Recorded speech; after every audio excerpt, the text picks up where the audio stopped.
Saudara-saudari yang terkasih dalam Kristus, kita berjumpa dalam acara Mendekap Kasih Tuhan, bersumber pada 1001 renungan inspiratif karya Romo Fran de Sales SIY, dan sebagai renungan singkat bagi saudara-saudari yang sedang menderita sakit, baik yang dirawat di rumah sakit maupun di rumah sendiri, dirawat bersama keluarga.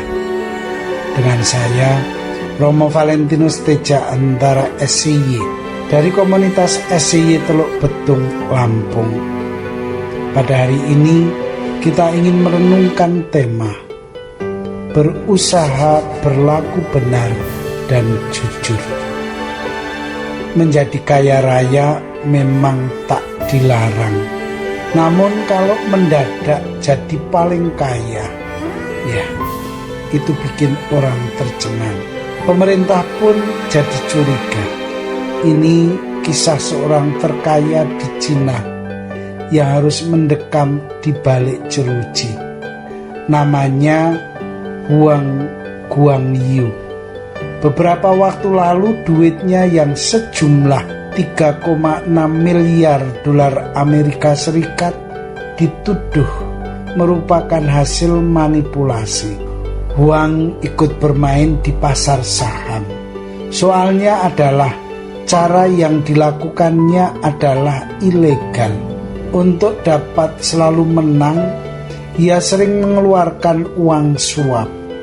Huang adalah bos besar grup GUM yang merupakan toko elektronik terbesar kedua di Cina. Akibat perbuatannya itu, pihak pemerintah menangkap Huang. Dugaannya adalah ia memanipulasi dua perusahaan masuk bursa saham, yakni Xinlian Commercial Co. dan Beijing Centergate Technologies Co. Menurut hakim yang mengadilinya, Huang terbukti bersalah melakukan penyuapan pajak bisnis saham ilegal. Ia juga memanipulasi bursa saham. Karena itu selain masuk bui, ia juga harus membayar denda 600 juta yuan atau setara dengan 88 juta dolar Amerika Serikat.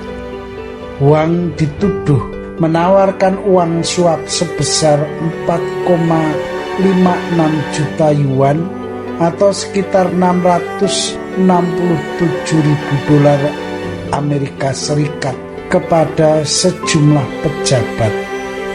Pengadilan atas Huang merupakan kasus pertama terhadap orang kaya di Cina dan sekaligus mempresentasikan suatu pengadilan terhadap dunia swasta. Hal itu menunjukkan bahwa siapapun warga Cina yang melakukan kejahatan, termasuk orang penting, harus diperlakukan sama di muka hukum. Saudara-saudari yang terkasih, sudahkah Anda mendapatkan perlakuan yang sama di muka hukum? Bukankah berbagai persoalan yang terjadi di negeri ini karena yang kuat selalu menindas yang lemah? Bukankah manipulasi dan korupsi masih menjadi momok yang menakutkan di negeri kita ini?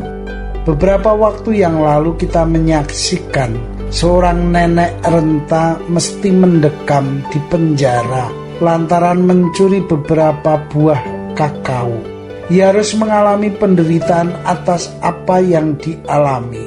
Namun, bagaimana dengan mereka yang telah menilap uang rakyat miliaran rupiah? Sudahkah mereka mendapatkan perlakuan hukum yang sama dengan nenek itu? Saudara-saudari terkasih, kalau kita merefleksikan lebih dalam, kita mesti mengakui bahwa di negeri ini keadilan masih jauh dari pengharapan masyarakat.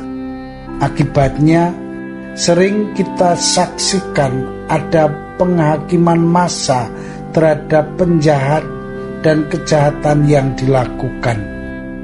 masyarakat mengambil inisiatif sendiri untuk menuntut kesamaan hak di muka hukum. Kiranya kisah tadi memberi inspirasi bagi kita semua untuk berlaku benar dan jujur.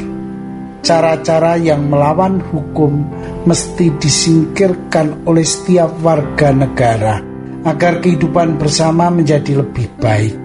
Kalau kita ingin kesejahteraan terjadi dalam kehidupan kita, maka kita harus meninggalkan cara-cara yang melanggar hukum.